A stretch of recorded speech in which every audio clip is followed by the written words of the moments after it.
പോലെയുള്ള പ്രദേശത്തെ ഇപ്പൊ ഈ ഡിപ്തീരിയ മാത്രമാണ് റിപ്പോർട്ട് ചെയ്തത്. അവിടെയൊന്നും കുത്തിവയ്പ്പ് എടുക്കാത്ത കുട്ടികളാണ് കൂടുതൽ. എന്തുകൊണ്ട് ഡിപ്തീരിയ മാത്രം?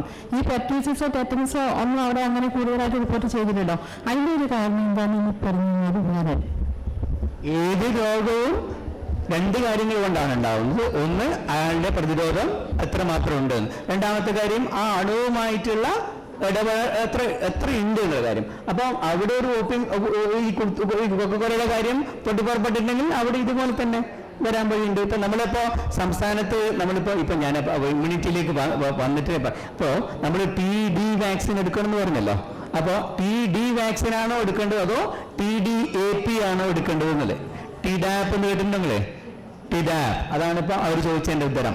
എന്താ വെച്ചാൽ ഇവിടെ ഇമ്മ്യൂണിറ്റി ഡിഫ്തീരിയക്ക് കുറഞ്ഞതുപോലെ തന്നെ കൊക്കക്കോലയുടെയും കാര്യത്തിന്റെ അകത്ത് നമ്മുടെ പ്രതിരോധം കുറഞ്ഞിട്ടുണ്ട്. ഇതേ തത്വങ്ങൾ അവിടെയും ബാധകമാണ്. അതായത് ഡിഫ്തീരിയ ഇല്ലാതെ ആയതുപോലെ തന്നെ ഇതിനു ശേഷം എല്ലാവരുടെയും ഈ പ്രതിരോധം കുറഞ്ഞു വരുന്നുണ്ട്. അപ്പോൾ ഈ രണ്ട് അണുകൾക്കും എതിരെയുള്ള കുത്തിവയ്പ്പുകൾക്ക് 10 വയസ്സിന് ശേഷമുള്ള ആളുകൾക്ക് ചെയ്യുന്നതാണ് അഭികാമ്യം, നല്ലത്. പക്ഷെ എന്തുകൊണ്ട് ചെയ്യുന്നില്ല?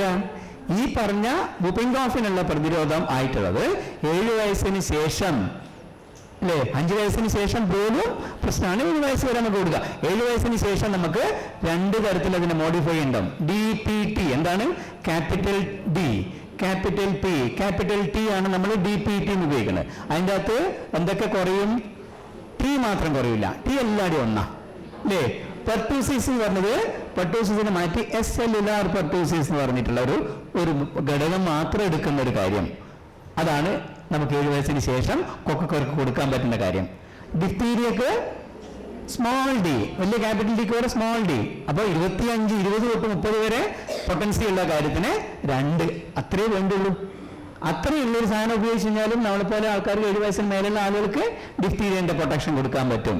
അതേസമയം ഹൈ ഡോസ് അല്ലെങ്കിൽ 20 മേലെയുള്ള പൊട്ടൻസി ഉള്ള സാധനം ഉപയോഗിച്ചാൽ ചിലപ്പോൾ റിയാക്ഷൻ കുറച്ചുകൂടി സാധ്യത ഉള്ളത് കൊണ്ട് 7 വയസ്സിന് ശേഷം മേലെയുള്ള എല്ലാ ആളുകൾക്കും ഡിഫ്തീരിയക്ക് പ്രൊട്ടക്ഷൻ കൊടുക്കാൻ small D, capital T, small D ആണ് ഉപയോഗിക്കുന്നത്.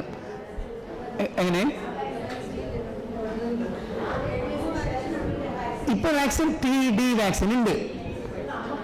അല്ല, അത് ഞാൻ ഇല്ലായ്മയുടെ കാര്യം ഞാൻ പറഞ്ഞുതരാം. അതായത് നമ്മൾ ചെയ്യുന്നത് DT എന്ന് പറഞ്ഞ ക്യാപിറ്റൽ D, ക്യാപിറ്റൽ T ഇല്ലേ, അത് നമുക്ക് കിട്ടാനില്ല.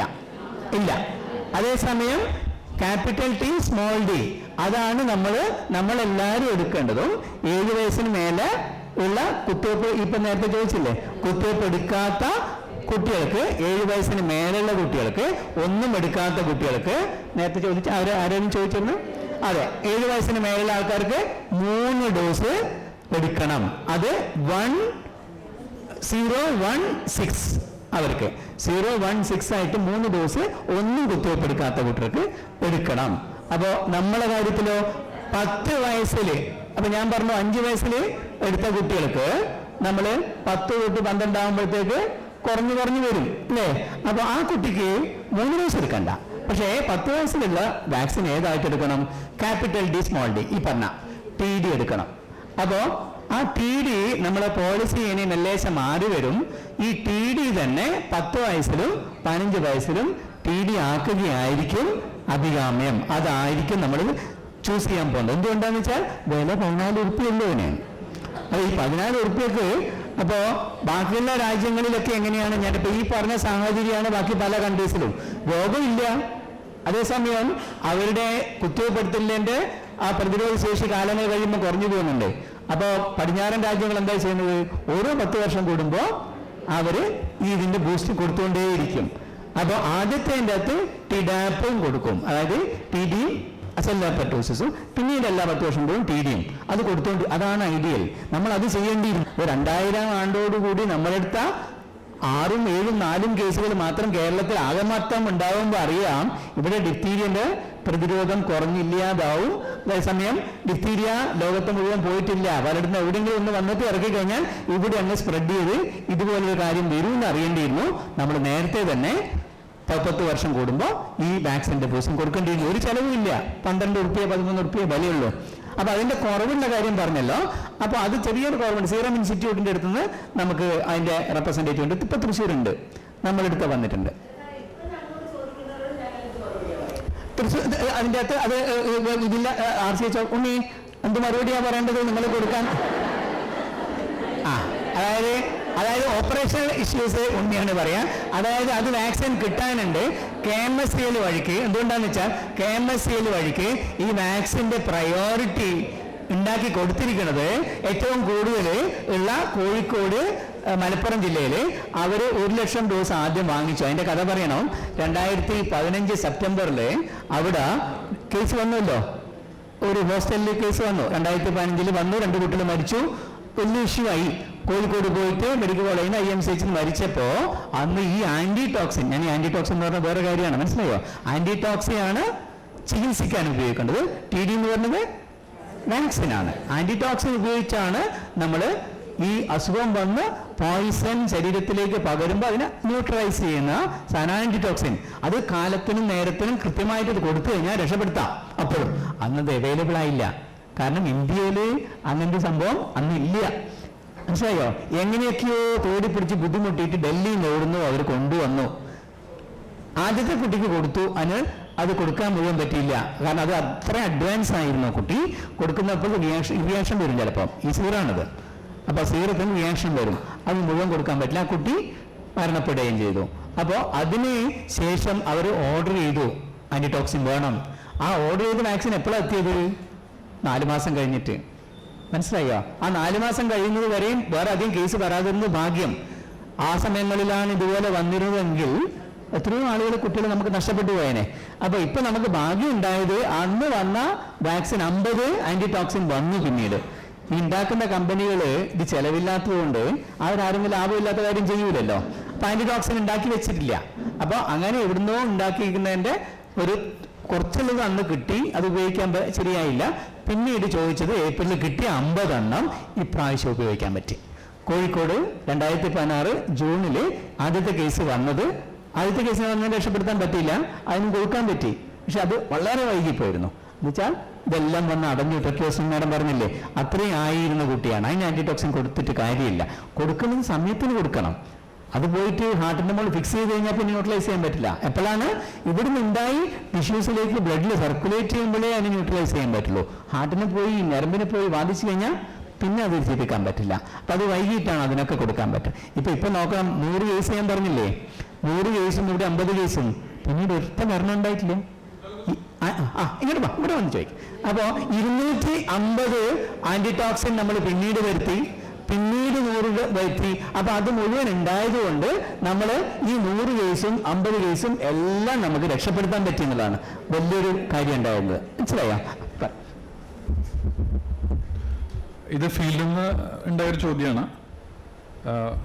കോടിക്കണക്കിന് കുട്ടികൾക്ക് കൊടുത്തുകൊണ്ടിരിക്കുന്നുണ്ട്, അത്രയും ഡോസുകൾ കൊടുക്കുന്നുണ്ട്. അപ്പോൾ ഒരാൾ ചോദിച്ചത് എന്താ വെച്ചാൽ, നിങ്ങൾ എന്തുകൊണ്ട് സർക്കാർ തലത്തിലൊരു ഫാക്ടറി പോലെ ഉണ്ടാക്കിയിട്ട്, ഉണ്ടായിരുന്ന ഫാക്ടറി പൂട്ടി എന്നാണ്, എനിക്ക് അതിനെപ്പറ്റി വലിയ അറിയില്ല. അയാൾ പറയുന്നത് അങ്ങനെയാണ്, സർക്കാർ തലത്തിൽ ഉണ്ടായിരുന്ന ഫാക്ടറി പോലും പൂട്ടി. എന്തുകൊണ്ട് സർക്കാർ മുൻകൈയെടുത്ത് ചെയ്യുന്നില്ല? ഒരു വിശ്വാസ്യത കൂടുതലാണ് അങ്ങനെ ചെയ്യുകയാണെങ്കിൽ. എന്തുകൊണ്ട് ചെയ്യുന്നില്ല? ഇത് പ്രൈവറ്റിനെ നിങ്ങൾ സപ്പോർട്ട് ചെയ്യാൻ വേണ്ടിയാണ് പുതിയ പുതിയ വാക്സിനായിട്ട് വരുന്നതെന്ന് പറയുമ്പോൾ നമ്മൾ എന്താ മറുപടി കൊടുക്കേണ്ടത്? എൻ്റെ ഈ ചില ചോദ്യങ്ങൾക്ക് ഉത്തരം പറയാൻ നിങ്ങളുടെ മാതിരി തന്നെ നമ്മുടെ കാലും കൈവിരലുകളും നാവുകളും ഒക്കെ ബന്ധിതമാണ്. മനസ്സിലായോ? അതുകൊണ്ട് എല്ലാ ചോദ്യങ്ങൾക്കും ഉത്തരം പറയാൻ പറ്റില്ല. സത്യമായിട്ടുള്ള കാര്യമാണ് അദ്ദേഹം ചോദിച്ചിട്ടുള്ള കാര്യം, ശരി തന്നെയാണ്.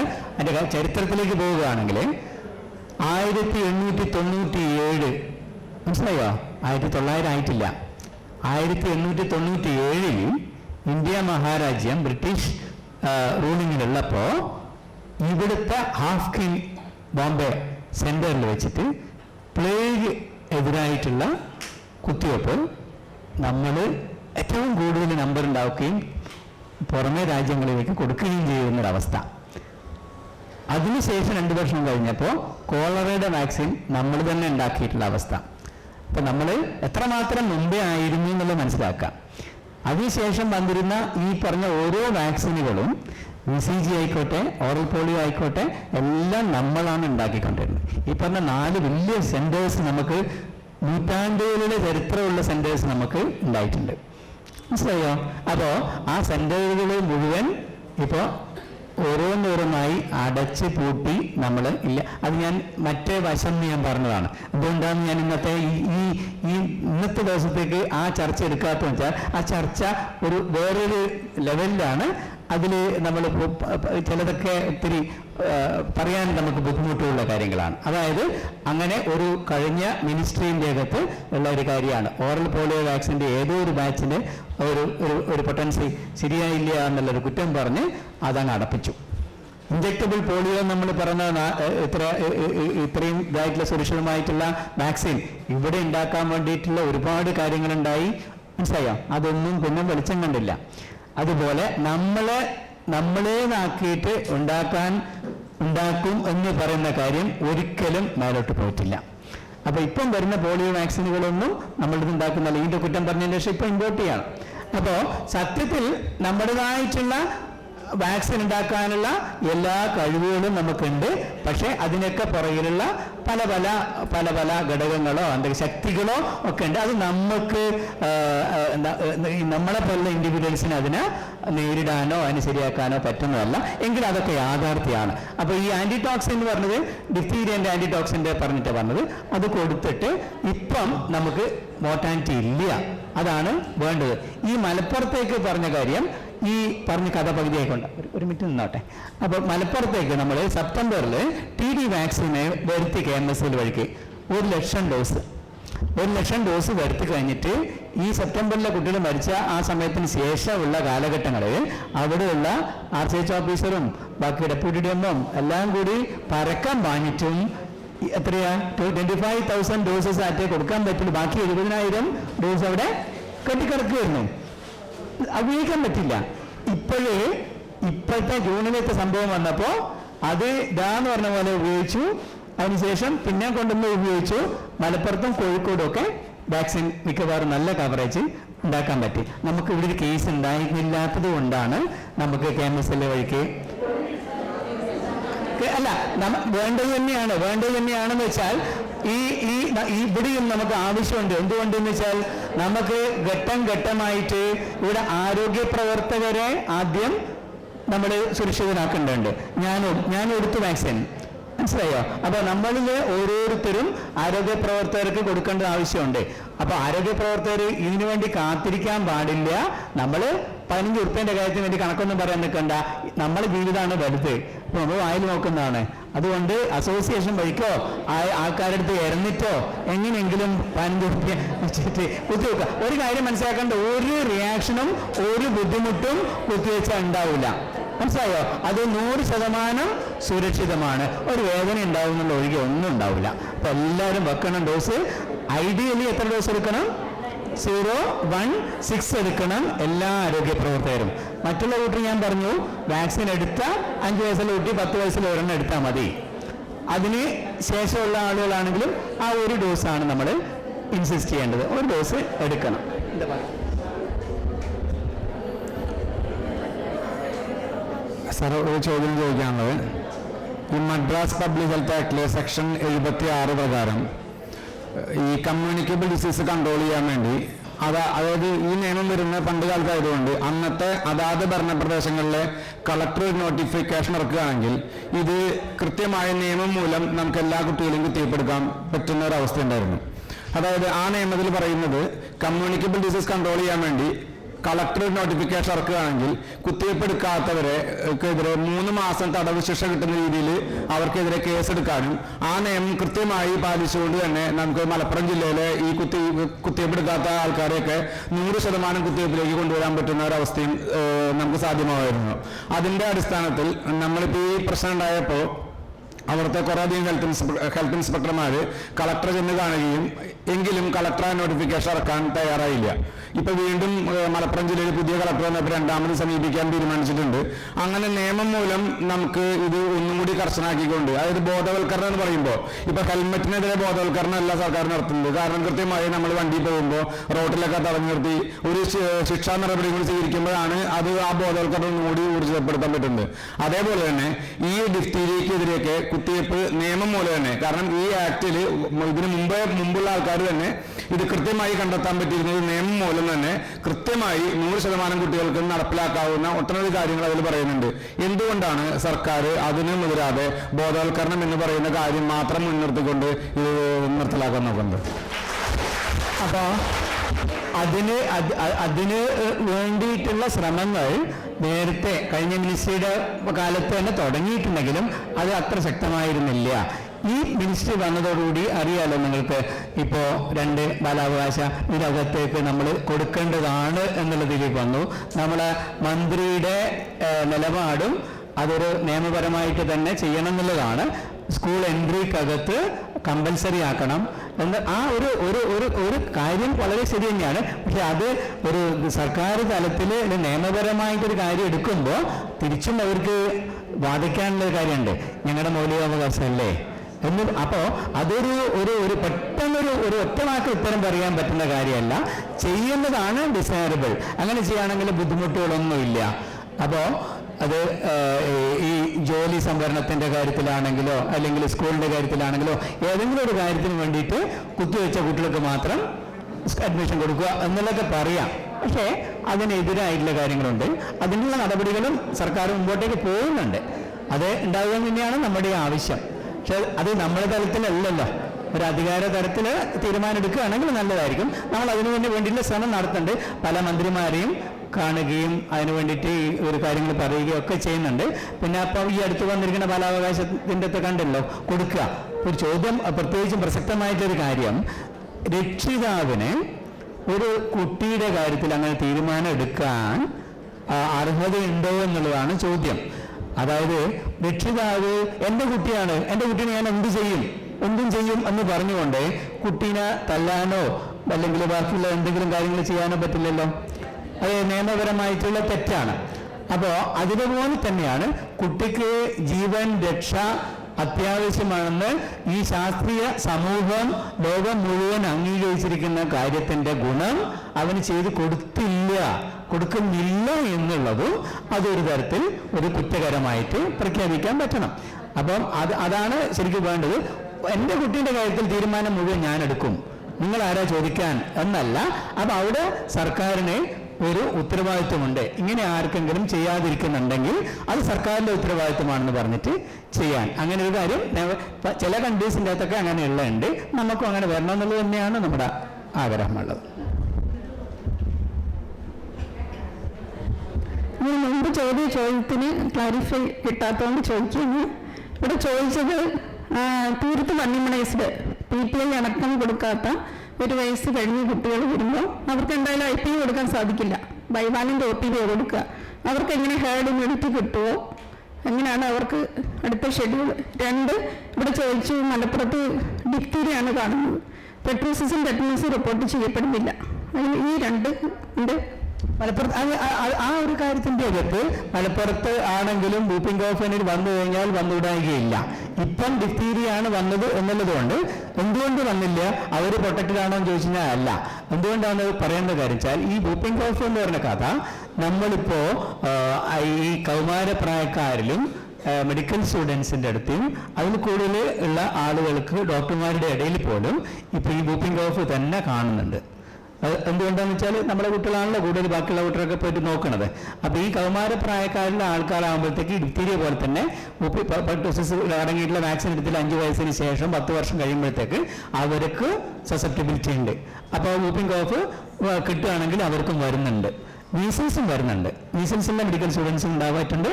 ഇതുകൊണ്ടുണ്ട്. ഇപ്പോൾ റുബല്ലുണ്ട്. മനസ്സിലായി, ഇതൊന്നും കുറവല്ല ഇപ്പോൾ ഉള്ളത്. പിന്നെ മലപ്പുറത്ത് ഇനിയിപ്പം പറഞ്ഞതിൻ്റെ അകത്ത് അവരും സസെപ്റ്റബിൾ തന്നെയാണ്.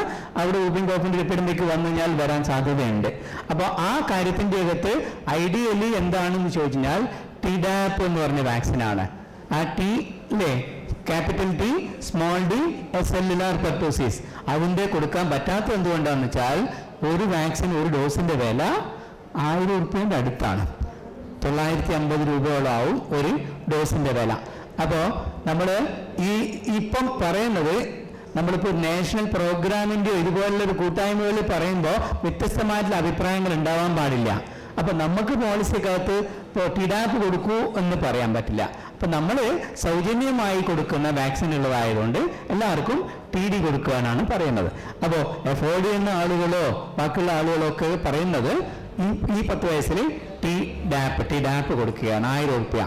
അതുപോലെ തന്നെ 15 വയസ്സുള്ളത്, അതുപോലെ ഗർഭിണികൾക്ക്. ഇപ്പൊ ഗർഭിണികൾക്കൊക്കെയും വാക്സിൻ കൊടുക്കാം. ഏത് TD? പല ചോദ്യങ്ങളും പലപ്പോഴും TDയെ സംബന്ധിച്ച് എൻ്റെ അടുത്ത് ചോദിക്കപ്പെട്ടു, നിങ്ങൾ ചോദിക്കാത്തതുകൊണ്ടാണ്. എൻ്റെ അടുത്ത് ചോദിക്കപ്പെട്ടിട്ടുള്ള ചോദ്യങ്ങൾ, പിന്നെ ഞാനിപ്പോൾ ഗർഭിണിയാണ്, TD കൊടുക്കാൻ പാടുണ്ടോ? TD കൊടുക്കാം. ക്യാപിറ്റൽ D, സ്മോൾ d, അത് ഗർഭാവസ്ഥയിൽ കൊടുക്കാം. പാല് കൊടുക്കുന്നതോ ഗർഭാവസ്ഥയോ ഒന്നും ഇതിന് വികാതമല്ല. കാരണം ഡിഫീരിയ ആർക്ക് വേണമെങ്കിലും വരാം, വന്നിട്ട് പ്രശ്നം ഉണ്ടാകുന്നതാണ് പ്രശ്നമുള്ളത്. ഈ ഗർഭാവസ്ഥയിലെ ആദ്യത്തെ മാസങ്ങളിൽ പോലും പ്രശ്നമില്ല. ഏത് അവർക്ക് അത് നമ്മളിപ്പോൾ ഈ പറഞ്ഞ TTന്റെ ഷെഡ്യൂൾ പറയുന്നില്ലേ, അതുപോലെ തന്നെ അത് കൊടുക്കുന്ന മുഴുവൻ TD ആക്കിയാൽ മതി. അപ്പോൾ അറ്റ്ലീസ്റ്റ് ഒരു ദിവസമെങ്കിലും. അപ്പോൾ നമ്മൾ ഗർഭാവസ്ഥയിൽ കൊടുക്കുന്ന TTന്റെ ഷെഡ്യൂളല്ലേ ഫോളോ ചെയ്യുന്നത്, ആ TTക്ക് പകരം TD ആക്കിയാൽ മതി.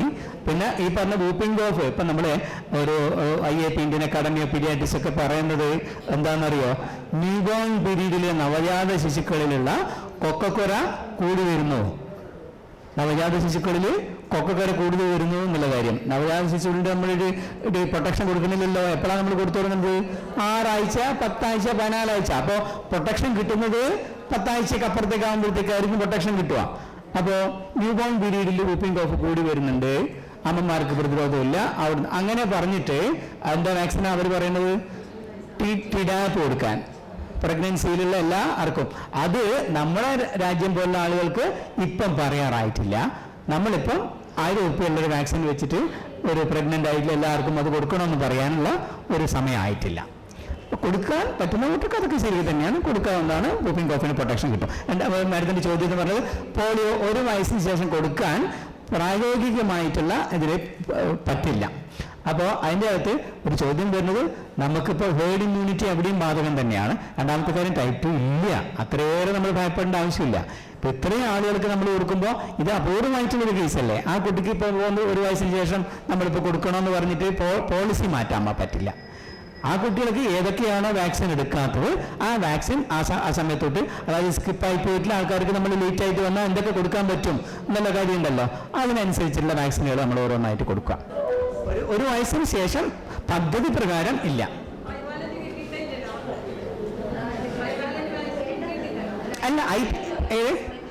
അല്ല ഈ പറഞ്ഞ ബൈവാലന്റ് കൊടുക്കാം അവർക്ക്, IPV കൊടുക്കാൻ പറ്റില്ല എന്നാണ് മാഡം ഞാൻ പറഞ്ഞത്. IPV കൊടുക്കാൻ പറ്റില്ല, ബൈവാലന്റ് എല്ലാവർക്കും കൊടുക്കാം. ഇപ്പൊ ബൈവാലന്റ് നമ്മളിപ്പോ 5 വയസ്സുള്ള കുട്ടികൾക്ക് നമ്മളിപ്പോ മറ്റേ സപ്ലൈ എല്ലാം കൊടുക്കുന്നില്ലേ. ഇനി കൊടുക്കാൻ പോകുന്ന കാര്യങ്ങളുടെ അകത്തൊക്കെ നമ്മൾ ഇത് നിർത്താൻ പോകുന്നില്ല. എൻഡ് ഗെയിം സ്ട്രാറ്റജി എന്ന് പറഞ്ഞാൽ എന്താണെന്ന് മനസ്സിലായോ? നമ്മളിപ്പോ ഇതിനി അങ്ങോട്ട് 2019-20 വരെ ഇത് തുടരും. ഈ പറഞ്ഞ കാര്യങ്ങൾ ഈ ബൈവാലന്റ് OPV ഒക്കെ വെച്ചിട്ട് നമ്മളിനി കണ്ടിന്യൂ. 7 വയസ്സിലല്ല പറഞ്ഞ, 5 വയസ്സിൽ കുട്ടിയല്ല, 1 വയസ്സിൽ കുട്ടിയ.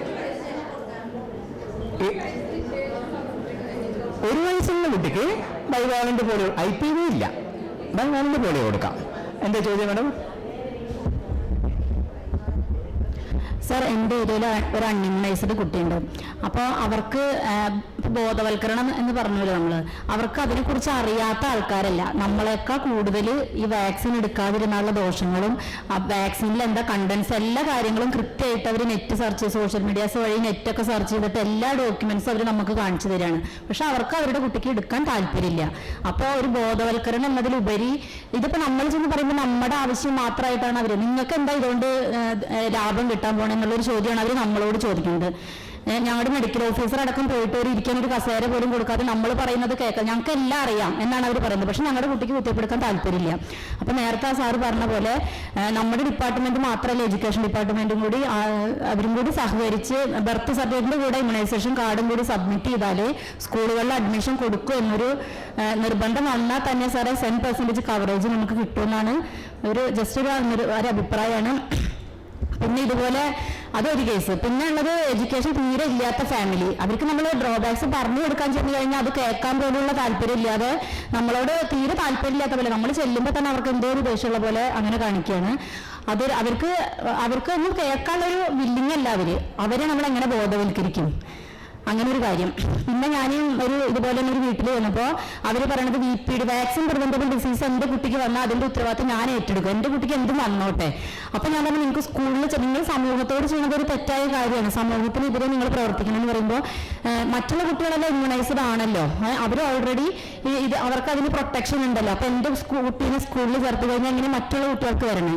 അപ്പൊ എനിക്കറിയാവുന്ന രീതിയിൽ ഞാൻ അതിനൊക്കെ ആൻസർ പറഞ്ഞു കൊടുത്തു. 100% ഒന്നിനും ഇമ്മ്യൂണിറ്റി അനുസരിച്ചാണ് ഇതിന്റെ പകർച്ചയും കാര്യങ്ങൾ എന്നുള്ള കാര്യം. അപ്പൊ ഇങ്ങനെയുള്ള കുറെ തെറ്റായ ധാരണകളാണ് പബ്ലിക്കിലുള്ളത്. അപ്പൊ ഇതിന് നിയമം മൂലം എന്തെങ്കിലും വന്നാൽ തന്നെ സാറേ 100% കവറേജ് കിട്ടും. പിന്നെ അതാണ് പിന്നെ പറയണത്, ഇത് നിങ്ങളുടെയൊക്കെ ഞങ്ങളുടെ എന്നോട് പറഞ്ഞതാണ്, സാറ് പറഞ്ഞു കഴിഞ്ഞാൽ സാറിന്റെ റിസ്കിൽ ഞങ്ങൾ കുട്ടീനെ കൊണ്ടുവരാം. ആ കുട്ടിക്ക് ഇഞ്ചക്ഷൻ ചെയ്തിട്ട് എന്ത് വന്നാലും, ഇനി ഇഞ്ചക്ഷൻ ചെയ്തിട്ടും വാക്സിൻ പ്രിവെന്റബിൾ ഡിസീസ് എന്ത് വന്നാലും അതിന്റെ പൂർണ്ണ ഉത്തരവാദിത്തം സാറെ ഏറ്റെടുക്കുമോ, അല്ലെങ്കിൽ നിങ്ങൾ ഇഞ്ചക്ഷൻ ചെയ്യുന്നവരെ ഏറ്റെടുക്കുമോ എന്നൊക്കെയാണ് അവർ ചോദിക്കുന്നത്. ഇതിപ്പോ ഈ മലപ്പുറത്തും ഇത് പറഞ്ഞ കാര്യം, അതുപോലെ ആന്റി വാക്സിനെ പറ്റി പറഞ്ഞുകൊണ്ടിരിക്കുന്ന ആളുകളുടെ സ്ഥിരം വീഡിയോകൾ ഇതൊക്കെ തന്നെയാണ് അവരുടെ സ്ഥിരം ചോദ്യങ്ങളും കാര്യം. അപ്പോ അതായത് ഒന്നുകൊണ്ടും ഞങ്ങൾ മാറാൻ പോകുന്നില്ല എന്നുള്ള ആളുകളാ നമ്മൾ പറഞ്ഞു മാറ്റാൻ ബുദ്ധിമുട്ടാണ്. നമുക്ക് അറിയാത്ത ആളുകളെ പറഞ്ഞ് മനസ്സിലാക്കി കൊടുക്കാൻ പറ്റും. ഇത് അറിഞ്ഞും കൊണ്ടും ഇത്രയേറെ അറിഞ്ഞിട്ട് പിന്നെയും പറയുന്ന ആളുകളാ. നമ്മുടെ ഉദ്ദേശം എന്ന് പറഞ്ഞത് ഇതുപോലെയുള്ള ആളുകളുമായിട്ട് വാദിച്ച് ജയിക്കാനല്ല. അപ്പം അതിലുള്ള വേദി വേറെയാണ്. ഇപ്പൊ വടക്കഞ്ചേരിനെ വിളിച്ചിട്ട് സംവാദത്തിൽ ഏർപ്പെടുത്തിട്ട് വാദിച്ച് ജയിക്കാനല്ല. നമ്മളിപ്പോ ഇത് പറഞ്ഞാൽ കേൾക്കുന്ന ആളുകൾ, അല്ലെങ്കിൽ അറിയാത്തത് കൊണ്ട് ചെയ്യുന്ന ആളുകൾ, ഓരോരുത്തരെയും നമ്മൾക്ക് മാറ്റപ്പെടുത്താൻ പറ്റുമോ എന്ന് ശ്രമിക്കുക. നമ്മൾ അറിയുന്ന സയൻസ് നമ്മൾ പറയാം. ഇപ്പൊ ഈ പറഞ്ഞ കാര്യത്തിന്റെ അകത്ത് അറിയാത്ത ആളുകൾ ചെയ്യില്ല എന്നൊക്കെ പറയുമ്പോൾ ചില രീതികൾ എടുക്കാൻ പറ്റുന്നത് ഇവരുമായി സ്വാധീനമുള്ള മറ്റു ചിലരുകളെ ഉപയോഗിക്കാം. അപ്പോൾ ഡോക്ടേഴ്സ് അങ്ങനെ ചെയ്ത് നോക്കാം. തീർച്ചയായിട്ടും അതന്നെ മലപ്പുറത്ത് നമ്മളിപ്പോൾ ഇങ്ങനെയുള്ള ആളുകൾ, അതാണ് നമ്മൾ പറയുന്നത്, ഈ ഒരു കൂട്ടായ്മയിലൂടെയോ അല്ലെങ്കിൽ വലിയൊരു കൂട്ടായ്മയിലൂടെയോ ആണ് ഇതിനൊക്കെ പരിഹാരം കണ്ടെത്തുക. അതായത് ഇത് ശാസ്ത്രമല്ല, മനസ്സിലായോ? ശാസ്ത്രം ഒരു പരിധി വരെയാവുന്നുള്ളൂ. മറ്റേ കാര്യം സാമൂഹിക പ്രശ്നത്തെ എങ്ങനെ നേരിടും, എങ്ങനെ അതിൻ്റെ അകത്തുനിന്ന് നമ്മൾ ഉദ്ദേശിച്ച കാര്യം ചെയ്യും എന്നുള്ള കഥ അതിൻ്റെ അകത്ത് ഇതുപോലുള്ള കാര്യങ്ങളാണ്. അപ്പോൾ പള്ളിയിലുള്ള ആളുകളാ അല്ലെങ്കിൽ ബാക്കി ഗ്രൂപ്പുകൾ, ഇപ്പൊ അവിടെ തന്നെ ജാതി മത സംഘടനകൾ മലപ്പുറത്ത് ഈ കഴിഞ്ഞ ഒരു മാസത്തേക്ക് ഒരു കഥകൾ നിങ്ങൾ എടുത്തു നോക്കിക്കഴിഞ്ഞാൽ വലിയ മാറ്റം വന്നു കഴിഞ്ഞാൽ അവിടെ അതിൽ മാറ്റം വരാനുള്ള കാര്യം തന്നെ ആ ഒരു ഗ്രൂപ്പിലുള്ള ആളുകളിൽ നിന്ന് തന്നെ ചിലത് വ്യത്യസ്തമായിട്ടുള്ള അഭിപ്രായമുള്ള നിലപാടുകളുള്ള ആളുകളെ അവർ ഉപയോഗിച്ചുകൊണ്ട് മാറ്റം വരുത്തി. ഇപ്പോൾ വേണ്ട വാക്സിൻ ഉറപ്പായിട്ട് ഇരുന്നിരുന്ന അതിൻ്റെ സംഘടന പോലും മാറ്റി, അത് നിലപാട് മാറ്റി. അപ്പോൾ അതൊക്കെ അവിടെ സക്സസ്ഫുൾ ആയിട്ടുള്ള ഒരു വിജയത്തിന്റെ കഥ മലപ്പുറത്ത് പറയാനുണ്ട്. അതുപോലുള്ള രീതികളാണ് നമ്മൾ ഇവിടെ എടുക്കേണ്ടത്. ചിലപ്പോൾ ബന്ധുക്കളായിട്ടുള്ള ആളുകളെ ഉപയോഗിക്കാം, അല്ലെങ്കിൽ അവർക്ക് സ്വാധീനമുള്ള ടീച്ചേഴ്സിനെ ഉപയോഗിക്കാം. അപ്പോൾ ഈ ചിലപ്പം ഈ ഡോക്ടേഴ്സ് പറയുന്നതാണ്. അപ്പൊ നമുക്കിപ്പോൾ എന്തുകൊണ്ടാ പറ്റിയിരിക്കുന്നത് വെച്ചാൽ നമ്മളെ കാലഘട്ടത്തിൽ ഡോക്ടർമാര് പറയുന്നതിന്റെ വാക്കുകളുടെ വിശ്വാസ്യത നശിച്ചുപോയി. ആ നശിച്ചത് കൊണ്ട് തന്നെയാണ് ഡോക്ടർമാരും ആരോഗ്യ പ്രവർത്തകർക്കും ഇപ്പൊ വിലയില്ലാണ്ടായത്, നമ്മൾ പറഞ്ഞ എതിര് നിൽക്കുന്നത്. അതിനുള്ള ഒരുപാട് കാരണങ്ങൾ നമ്മുടെ അവസ്ഥയിലെ തെറ്റുകളുണ്ട്. അതായത് ഞാൻ പറഞ്ഞ മനസ്സിലായോ? എന്തുകൊണ്ട് അവരുടെ വിശ്വാസം നശിച്ചു? ആ വിശ്വാസം നശിക്കാനുള്ള കാര്യത്തിന്റെ കാരണം ഈ ആരോഗ്യ പ്രവർത്തകരുടെ, നമ്മുടെ ഡോക്ടേഴ്സിന്റെയും നിങ്ങളുടെയും ഒക്കെ കാര്യത്തിൽ അത് തിരുത്തേണ്ടത് നമ്മുടെ ആവശ്യം കൂടിയാണ്. തിരുത്താൻ പറ്റാത്ത ചില തെറ്റുകളും വന്നു പോയിട്ടുണ്ട്. അതൊക്കെ കൊണ്ടാണ് ഈ നിലയിലെത്തിയത്. അപ്പോൾ എങ്കിലും നമ്മളിപ്പോൾ നമ്മളെ കുറ്റം പറഞ്ഞുകൊണ്ടിരുന്ന കാര്യമില്ല, നമ്മളെ തെറ്റുകൾ കണ്ടെത്തിയിട്ട് ഇനിയെങ്കിലും അങ്ങനെ തെറ്റുകൾ ഉണ്ടാവാതിരിക്കാൻ നോക്കുക. മനസ്സിലായോ? ഇപ്പൊ 99-ലുള്ള സമരത്തിന്റെ സമയത്ത് പറഞ്ഞിരിക്കുന്ന കഥകളാണ് ഇപ്പോൾ ചിലവർ എടുത്തു പറഞ്ഞത്. ആ പേപ്പർ കട്ടിങ് നിങ്ങൾ പറഞ്ഞല്ലേ എന്ന് പറഞ്ഞു, അത് തെറ്റായിരുന്നു. മനസ്സിലായില്ലേ? അതുപോലെ പോലെ മറ്റേ വാക്സിന്റെ ആൾക്കാരുടെ കമ്പനിക്കാരുടെ സ്പോൺസർഷിപ്പ് വാങ്ങിച്ചിട്ട് ചെയ്യുന്നു, അതൊക്കെ ജനം കാണുന്നില്ലേ? അപ്പോ അതൊക്കെ കാണുന്നതും അത് നമ്മളെ രീതി ശരിയല്ല എന്നുള്ള കാര്യത്തിന്റെ അകത്തും അവര് വിശ്വാസം നഷ്ടപ്പെട്ടു. അതിന് ഇവര് മുതലെടുത്തു. ആന്റി വാക്സിൻ ലോബി കുറച്ച് ആൾക്കാർ അതിനെയാണ് പെരുപ്പിച്ച് കാട്ടിയിരിക്കുന്നത്. അപ്പൊ അങ്ങനെയൊക്കെ ആയതുകൊണ്ടാണ് വിശ്വാസം പോയതാണ് ഒന്നാമത്തെ കാര്യം. പണ്ട് നമ്മൾ പറഞ്ഞിരുന്ന കുട്ടീനെ ഇങ്ങോട്ട് കൊണ്ട് മുമ്പിൽ വെച്ചായിരുന്നു, എങ്ങനെയെങ്കിലും രക്ഷപ്പെടുത്തും, എന്ത് സംഭവിച്ചാലും എനിക്ക് കുഴപ്പമില്ലായിരുന്നായിരുന്നു അന്ന് അവരുടെ ആറ്റിറ്റ്യൂഡ്. കാരണം അന്ന് നമ്മൾ ദൈവങ്ങളായിരുന്നു, അത് ദൈവങ്ങൾ തന്നെയായിരുന്നു എന്ന് വെച്ചാൽ നമ്മളും അങ്ങനെയായിരുന്നു. നമ്മളും മാറി, അപ്പൊ അവരുടെ വിശ്വാസം മാറി. അതാണ് ഇന്നത്തുള്ള കാര്യം ഉണ്ടായിട്ടുള്ളത്. ഇപ്പൊ ഈ ഒരു കാര്യത്തിന് എനിക്ക് തോന്നുന്ന കാര്യം മറ്റു കാര്യങ്ങളിലെ വിശ്വാസമുള്ള ആൾക്കാരെ ഉപയോഗിച്ചുകൊണ്ട് ചെയ്യാന്നുള്ളതാണ് എനിക്ക് തോന്നുന്നത്. ശാസ്ത്രീയമായിട്ടൊരു പരിധി വരെ പറയാം. സാറ് വിശ്വാസത്തിൻ്റെ കാര്യം പറഞ്ഞപ്പോഴാണ് എൻ്റെ ഏരിയയിൽ ഒരു 1.5 വയസ്സ് ഫസ്റ്റ് ബൂസ്റ്റർ എടുക്കാത്തൊരു കുട്ടിയുണ്ട്. അപ്പം ഞങ്ങളുടെ ഡോക്ടർ വന്ന് ഫെബ്രുവരി സീഷൻ കാരണം കൊച്ചിനെ ജില്ലാ ആശുപത്രിയിൽ കൊണ്ടുപോയിട്ട് എടുത്താൽ മതി എന്ന് പറഞ്ഞു. അവർ ജില്ലയിൽ കൊണ്ടുപോയി. അപ്പോൾ ഒരു ഡോക്ടർ പറഞ്ഞു എടുക്കാം, ഒരു ഡോക്ടർ പറഞ്ഞു എടുക്കണ്ടാന്ന്. ഇപ്പം അവർ ആ ഒരു ഇതിലാണ് പറയും. ഈ ഡോക്ടർമാർ ആദ്യം ഒരു തീരുമാനത്തിലെത്തട്ടെ, എന്നിട്ട് ഞങ്ങളുടെ കുട്ടിക്ക് ഈ ഫസ്റ്റ് ബൂസ്റ്റർ എടുക്കാമെന്നാണ് അവർ പറയുന്നത്. ഇതിൽ രണ്ട് കാര്യങ്ങൾ നമ്മൾ നേരത്തെ പറഞ്ഞില്ല. അതായത് ഇങ്ങനെ എൻ്റെ കുട്ടിക്ക് കുത്തിവെച്ച് കഴിഞ്ഞാൽ ഒരു കുഴപ്പമില്ല നിങ്ങൾ എഴുതി തരൂ. ഇപ്പം വടക്കുംചേരിൻ്റെ കാര്യത്തിൻ്റെ നിങ്ങൾ കണ്ടിട്ടുണ്ടോ? 4 പേജുള്ള സാധനത്തിൻ്റെ അകത്ത് നിങ്ങൾ ഇതൊക്കെ പൂരിപ്പിച്ച് തരാൻ പറയണം എന്നാണ് പറഞ്ഞത്. അങ്ങനെ പൂരിപ്പിച്ച് കൊടുത്തിട്ടൊക്കെ നമുക്ക് ചെയ്യാൻ പറ്റുമോ? അപ്പോൾ അതിൽ പറയാം, അതായത് നമുക്കൊരു ഈ മോഡേൺ മെഡിസിൻ്റെ അകത്ത് ഒരു രീതിയുണ്ട്. എല്ലാ കാര്യങ്ങൾക്കും 100% നമുക്ക് സുരക്ഷ എന്ന് പറയാൻ പറ്റുമോ? ഞാനിപ്പം അമൃത് ചോദിച്ചാൽ ഛർദ്ദിച്ചില്ല എന്ന് പറയാൻ പറ്റുമോ? ഇത് അമൃതാണ്, അപ്പോൾ ഛർദ്ദിക്കില്ല എന്നെനിക്ക് എഴുതി കൊടുക്കാൻ പറ്റില്ല. അതുപോലെ എല്ലാ കാര്യങ്ങൾക്കും അതിൻ്റെതായിട്ടുള്ള അഡ്വൈസ് പ്രോബ്ലംസ് ഉണ്ട്. അത് ഉണ്ടാവില്ല എന്ന് എഴുതി തരാനൊന്നും ആർക്കും പറ്റില്ല. അത് അവിടെയൊക്കെ ഒരു വിശ്വാസത്തിൻ്റെ കാര്യമാണ്. നമ്മൾ പറയണം ഈ ഒരു കാര്യം. ഞാനിപ്പോൾ TD വാക്സിൻ്റെ ഞാനിപ്പോൾ അത് പറഞ്ഞു 100% കുഴപ്പമുണ്ടാവില്ല എന്ന് എനിക്ക് ഉത്തമ വിശ്വാസമുണ്ട് എന്നുള്ള കഥ വാക്കാൻ നമുക്ക് പറഞ്ഞു കൊടുക്കാം. ഞാൻ എടുത്തതാണ്, എൻ്റെ കുട്ടിക്ക് എടുത്തതാണ്, നിങ്ങളെ മുമ്പിൽ വെച്ചിട്ട് ഞാനിപ്പോൾ ഇന്നലെ ഇപ്പോൾ ആൽബൻഡസോൾ ഗുളികേൻ്റെ കാര്യം അത് ഇതുപോലെ തന്നെ കാര്യമല്ലേ. ആൽബൻഡസോൾ ഗുളിക കഴിച്ചു, ഛർദ്ദിച്ചു, തലകറങ്ങി വീണു. അപ്പം അതിനൊക്കെയുള്ള കാര്യം എന്താ വെച്ചാൽ നമ്മളും അവരോടൊപ്പം നിൽക്കുക. ഓരോ കാര്യം ചെയ്യുമ്പോൾ വിശ്വാസം വരുത്താൻ വേണ്ടിയിട്ട് ചെയ്യുന്ന രീതികൾ അങ്ങനെയാണ് നമ്മൾ ചെയ്യുന്നുണ്ട്. നമ്മളും കൂടി എടുക്കുന്നുണ്ട്. നിങ്ങളെ കുട്ടിക്ക് കുത്തിവെക്കില്ലല്ലോ എന്ന് പറയുന്നതിന് പകരം ഇത് എൻ്റെ കുട്ടിക്കും ഇതേ കുത്തിവെപ്പാണ് എടുക്കുന്നത് എന്ന് പറയുന്ന രീതിയിൽ നമുക്ക് ഈ അഡ്വേഴ്സ് ഇവന്റ് അല്ലേ നമ്മൾ റിപ്പോർട്ട് ചെയ്യാറില്ലേ, AFI എന്ന് പറയുന്നത് അല്ലേ, AFI റിപ്പോർട്ട് ചെയ്യുന്നില്ലേ? ആ റിപ്പോർട്ട് ചെയ്യുന്നത് നമ്മുടേതായിട്ടുള്ള ശരിയായ രീതിയാണ്. അതുകൊണ്ടാണ് അക്യൂട്ട് ഫ്ലാസിഡ് പാരാലിസിസ് എന്ന് പറഞ്ഞാൽ അത് ചോദ്യങ്ങൾ വേറെ വരാറില്ലേ? അപ്പോൾ അത് നമ്മുടെ രീതിയാണ്. അതായത് പോളിയോ നിർമ്മാർജ്ജനം ചെയ്യുന്നതിൻ്റെ ഭാഗമായിട്ട് നമ്മൾ തുടങ്ങിയിരിക്കുന്നതാണ്. ഈ പോളിയോ കുറഞ്ഞു വരുമ്പോൾ നമ്മൾ ഏത് വീക്ക്നെസ് കണ്ടു കഴിഞ്ഞാലും അതിനെ നമ്മൾ അറിയണം. എന്നിട്ട് എന്തുകൊണ്ടാണ് അതിന് പോളിയോ ആണെന്നുള്ള രീതിയിൽ നമ്മൾ ചെയ്യുകയാണ്. അത് പോളിയോ ആണോ അല്ല എന്ന് പറയുന്നത് ഒരു 60 ദിവസം കഴിഞ്ഞിട്ടല്ലേ. അപ്പോൾ 60 ദിവസം കഴിഞ്ഞിട്ടല്ല റിപ്പോർട്ട് ചെയ്യേണ്ടത്. അത് നമ്മൾ പറഞ്ഞു കൊടുക്കാൻ അറിയണം.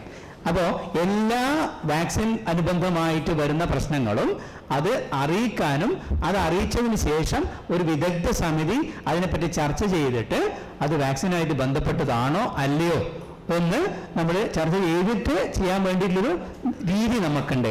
അപ്പോൾ അതുകൊണ്ട് തന്നെയാണ് ഈ പറഞ്ഞ കഥകളെല്ലാം. അപ്പം കുട്ടി തുമ്മിയാലും ഛർദ്ദിച്ചാലും 24 മണിക്കൂർ 48 മണിക്കൂറിൽ എന്ത് സംഭവിച്ചു കഴിഞ്ഞാലും നമ്മൾ അറിയിക്കുന്നില്ലേ. അപ്പോൾ ഈ വിദഗ്ധ സമിതി പറയുന്ന ഒരു കാര്യം നമ്മൾ ചെയ്തിട്ടില്ലാത്തതും ചെയ്യേണ്ടതുമായിട്ടുള്ള ഒരു കാര്യമുണ്ട്. എന്നുവെച്ചാൽ നമ്മളിപ്പം മാസത്തിൽ ജില്ലാ ലെവലിലും അതിനുശേഷം സ്റ്റേറ്റ് ലെവലിലും അതിനുശേഷം ദേശീയ ലെവലിലേക്കും പോകുന്നുണ്ട് റിപ്പോർട്ടിംഗ് അല്ലേ. ആ റിപ്പോർട്ടിങ്ങിൻ്റെ അകത്ത് 5 കാറ്റഗറി ആയിട്ടാണ് ഇപ്പോൾ ഉള്ളത് അല്ലേ. അറിയാലോ നിങ്ങൾക്ക് AEFI അല്ലേ. അതായത് 5 പണ്ടുണ്ടായിരുന്ന ഇത്തിരി വ്യത്യാസം വന്നിട്ടുണ്ട് ഇപ്പോൾ അല്ലേ. വാക്സിൻ റിലേറ്റഡ് ആണോ, പിന്നെ നമ്മൾ ചെയ്തുകൊണ്ടിരിക്കുന്നതിൻ്റെ കാര്യമാണോ അല്ലേ, അപ്പോൾ ആങ്സൈറ്റി റിലേറ്റഡ് അല്ല, നമ്മൾ പ്രോഗ്രാം റിലേറ്റഡ് നമ്മൾ പറഞ്ഞു. അപ്പോൾ ഇത് നമ്മളങ്ങനെ കാറ്റഗറൈസ് ചെയ്യുന്ന ഒരു ചർച്ചയിലൂടെയാണ്. ആ ചർച്ചയിലൂടെ നമുക്ക് വാക്സിൻ റിലേറ്റഡ് ആണ് എന്ന് ഒരു കാര്യം ഒരു എക്സ്പേർട്ട് കമ്മിറ്റി തീരുമാനിക്കുകയാണെങ്കിൽ, അപ്പോൾ തീരുമാനിച്ചു കഴിഞ്ഞാൽ ഒരു കാര്യമുണ്ട്, വാക്സിൻ റിലേറ്റഡ് ആണെങ്കിൽ അതിന് കോമ്പൻസേഷൻ കിട്ടാൻ ഈ പറഞ്ഞാൽ അർഹനാണ്. അതിനുള്ള സംവിധാനം നമുക്ക് ഉണ്ടാവണം. നമ്മളിത് വൺ സൈഡായിട്ട് പറയുമ്പോഴാണ് നമ്മളിൽ വിശ്വാസം പോകുന്നത്. 2 കാര്യം നമ്മൾ പറയണം.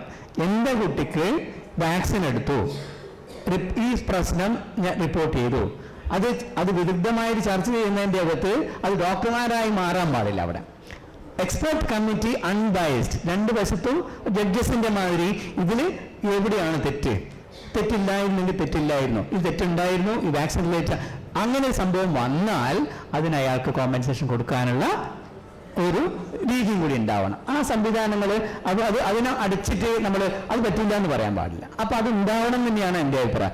വ്യക്തിപരമായിട്ടുള്ള അഭിപ്രായം ആണ്, പക്ഷെ അത് വേണം. മനസ്സിലായോ? അപ്പൊ അങ്ങനെയാകുമ്പോഴേ നമുക്ക് വിശ്വാസം വരാൻ പറ്റുള്ളൂ. മനസ്സിലായോ? അപ്പോൾ ഇപ്പൊ ഈ പറഞ്ഞിരിക്കുന്നതിൻ്റെ അകത്ത് പല കാര്യങ്ങളിൻ്റെ അകത്തും നമ്മൾ കാറ്റഗറൈസ് ചെയ്യുന്ന സീരിയസും അല്ലേ മൈൽഡ് റിയാക്ഷൻസ് ആണ് അല്ലേ. Severe reaction, serious reaction, mild reaction. 90% മേലെ കാണുന്നതെല്ലാം മൈൽഡ് റിയാക്ഷൻസ് ആണ്, ലോക്കൽ റിയാക്ഷൻസ് അല്ലേ? സിസ്റ്റമിക് റിയാക്ഷൻസ് ഉണ്ടാവുന്നത് വളരെ വളരെ അപൂർവമായിട്ട് സീരിയസ് ആയില്ല. ഹോസ്പിറ്റലൈസ് ചെയ്യുന്നതിനൊക്കെ നമ്മൾ സിവിയർ ആയിട്ട് എടുക്കും. പക്ഷെ എങ്കിലും അതും കുഴപ്പമില്ലാതെ പലതും പോകുന്നുണ്ട്. ചിലത് മാത്രം ഇപ്പോൾ വീക്ക്നെസ് ആയി പോകുന്നത് ഗില്ലൻബാരി ഉണ്ടാവാറുണ്ട്, ചിലതിന് ഇല്ലേ ബാറുള്ളതിന് അനാഫിലാക്സിസ് ഉണ്ടാവാറുണ്ട്, ചിലതിന് ഷോക്ക് പോലെ ഹൈപ്പോട്ടോണിക് ഹൈപ്പോറിഫ്ലക്സ് അല്ലേ, ഇതൊക്കെ നിങ്ങൾ കേട്ടിട്ടുള്ളതാണ്. അങ്ങനെയുള്ള കാര്യങ്ങൾ ഉണ്ടായാൽ നമ്മൾ പറയും ഇത് വാക്സിൻ റിലേറ്റഡ് ആണ്, അല്ലെങ്കിൽ ഈ കുട്ടിക്ക് അനാഫിലാക്സിസ് ആണ്. അപ്പോൾ നമ്മൾ റെമഡിയിൽ പറയും അടുത്ത തവണ ഈ വാക്സിൻ ഒഴിവാക്കുക. ഈ വാക്സിൻ റിലേറ്റഡ് ആയി വന്നെങ്കിലും കുട്ടിക്ക് ഒരു കുഴപ്പവും ഉണ്ടായിട്ടില്ല, കുട്ടി ഒരു കുഴപ്പമില്ലാതെ രക്ഷപ്പെട്ടു, വാക്സിൻ റിലേറ്റഡ് ആണ്, അതുകൊണ്ട് ഇനിയത്തെ ഡോസ് ഇന്നത് ചെയ്യാൻ പാടില്ല. ആ റെക്കമെൻഡേഷൻ എക്സ്പെർട്ട് കമ്മിറ്റീൻ്റെ അകത്ത് പറയുന്നതാണ്, മനസ്സിലല്ലേ? അതല്ലാതെ ഇതിൻ്റെ അകത്ത് ഒന്നും അല്ലാന്ന് നമ്മൾ പറയുന്നില്ല. അതിനെ അനലൈസ് ചെയ്യാനൊരു സിസ്റ്റം ഇതിൻ്റെ അകത്ത് ഉണ്ട്. ചോദിച്ചു സാറേ, എന്നെ സംശയിച്ചാലേ ഇപ്പോൾ ഈ മാഡം പറഞ്ഞ പോലെ തന്നെ എന്നോടും പറഞ്ഞതുപോലെ ഈ ഫാമിലി ഞാൻ അങ്ങോട്ട് ആവശ്യപ്പെട്ടു നിങ്ങൾ കുത്തിവയ്പ്പ് എടുക്കാൻ പാടില്ല, താല്പര്യമില്ലെങ്കിൽ എഴുതാൻ പറഞ്ഞപ്പോൾ അവർ ഇങ്ങോട്ട് ചോദിച്ചത് തന്നെയാണ് ചോദിച്ചത്. ഈ കുത്തിവയ്പ്പ് എടുത്തുകൊണ്ട് ഒരു അസുഖങ്ങൾ വരില്ലെന്ന് താങ്കൾ എഴുതുന്നാൽ എടുക്കാമെന്ന് പറഞ്ഞു. അപ്പോൾ ആൾ പറഞ്ഞ ന്യായം എന്തെങ്കിൽ ഈ സാറിനെ പോലുള്ള ആൾക്കാരാണ് ഈ സാമൂഹ്യ മാധ്യമങ്ങളിൽ ഇതിനെ പറ്റിയിട്ട് വിമർശിക്കുന്നത്, ഈ കുത്തിവയ്പ്പ് വാക്സിനേഷൻ എടുക്കുന്നവർക്ക്. അപ്പോൾ അവർക്കെതിരെ കേസ് എടുത്തൂടെ, സർക്കാരിൻ്റെ കേസ് എടുത്തൂടെ? ഒന്ന്. രണ്ടാമത് ഇതിനൊരു ഉദാഹരണമായിട്ട് പറയുകയാണെങ്കിൽ എൻ്റെ വൈഫിന് പ്രൈവറ്റ് ഹോസ്പിറ്റലിൽ പ്രഗ്നൻ്റായിട്ട് കാണിച്ചപ്പോൾ TT എടുക്കുന്ന സാറ് ചോദിച്ചപ്പോൾ ആ സാറ് പറഞ്ഞു എന്തിനാണോ അങ്ങനെ പ്രശ്നങ്ങളൊന്നും ഇല്ല നമ്മുടെ നാട്ടിൽ, പിന്നെ എന്തിനാണ് അങ്ങനെ ഒരു കുത്തിവയ്പ്പ് എടുക്കുന്നത്, എവിടെയെങ്കിലും ഇങ്ങനെ ടെറ്റൻസ് വന്നിട്ട് എന്തെങ്കിലും പ്രശ്നം ഉണ്ടാവുമല്ലോ. നമ്മുടെ ഡിപ്പാർട്ട്മെന്റിൽ ഉണ്ടായ ആളെന്ന് റിട്ടയർഡ് ആയതിനു ശേഷം പ്രൈവറ്റ് ക്ലിനിക്ക് നടന്നു അവിടെ പോയത് സാറ്.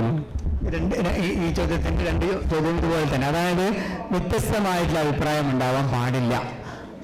അതുകൊണ്ട് തന്നെയാണ് ഞാനിപ്പം പറഞ്ഞത്, ഇപ്പോൾ നമ്മുടെ TD വാക്സിന് പകരം TDAP പറഞ്ഞൂടെ, മനസ്സിലായോ? അപ്പോൾ സയന്റിഫിക്കലി ശാസ്ത്രീയമായിട്ടുള്ള കാര്യത്തിൻ്റെ അകത്ത് പുതിയ കാര്യങ്ങളൊക്കെ വന്നിട്ടുണ്ടാവും.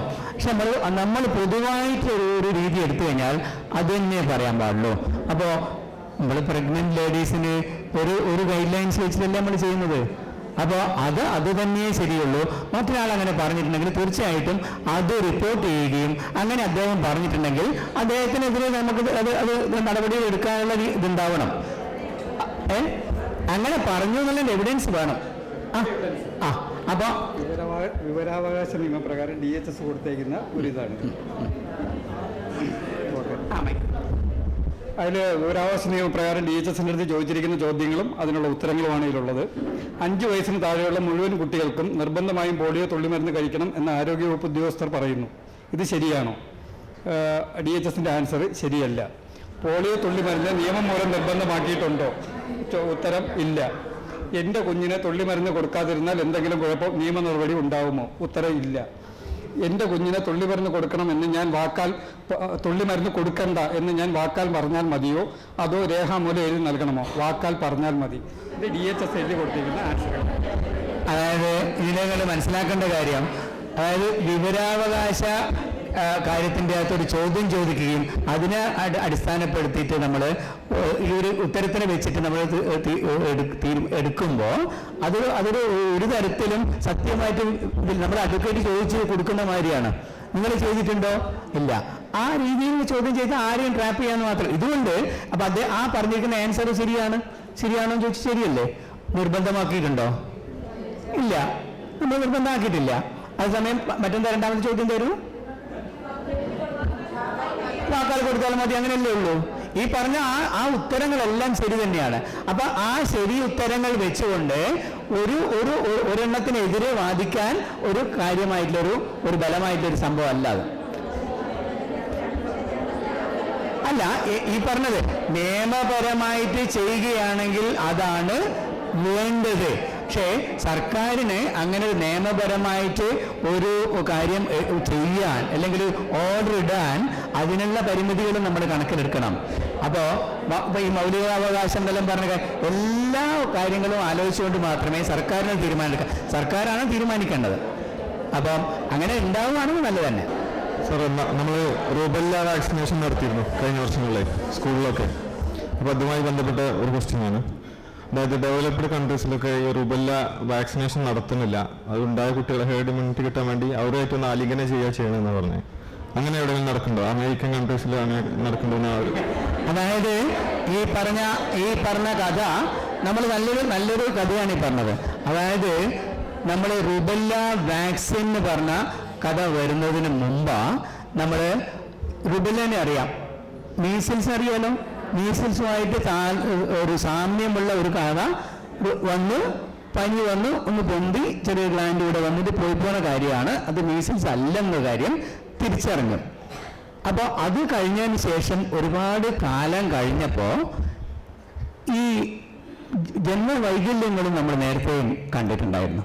ഈ ജന്മവൈകല്യങ്ങളും ഇതും തമ്മിലുള്ള ബന്ധം വളരെ പിന്നീടാണ്. ഇതൊക്കെ സയൻസ് നമ്മൾ റെക്കോർഡ് ചെയ്തിട്ടതിന് ശേഷമാണ് മനസ്സിലാവുന്നത്. ഈ കുട്ടി ജന്മവൈകല്യമായിട്ട് പിറന്ന കുട്ടീൻ്റെ പുറകോട്ട് ചിന്തിച്ച് നോക്കും, ഗർഭാവസ്ഥയിൽ നിങ്ങൾക്ക് എന്തെങ്കിലും ഉണ്ടായിരുന്നോ? എനിക്ക് 2ാം മാസത്തിൽ ഒരു പനി ഉണ്ടായിരുന്നു, അത് വലിയ കാര്യം ഉണ്ടായില്ലേ, പോയി. അങ്ങനെ കുറേ ആളുകളുടെ ചരിത്രം നോക്കിയപ്പോഴാണ് മനസ്സിലാവുന്നത് ഈ മേല് തരി പോലെ പണ്ടവും ഒരു ബന്ധം ഉണ്ടായിരുന്നു എന്നുള്ള കഥ.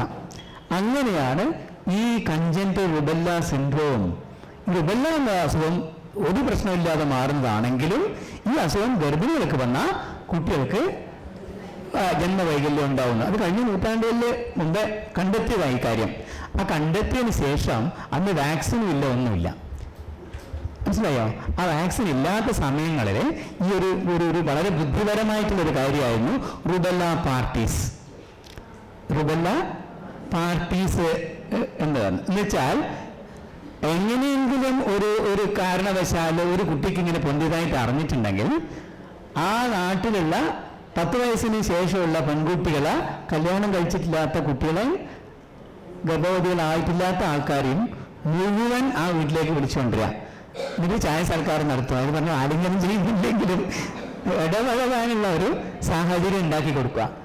അപ്പോൾ ആ കുട്ടികൾക്ക് മുഴുവൻ ഒന്നുകിൽ റുബെല്ല ശരിക്കും വരും, അല്ലെങ്കിൽ സബ് ക്ലിനിക്കൽ ഇമ്മ്യൂണിറ്റി ആയിട്ട് ഉണ്ടാവും.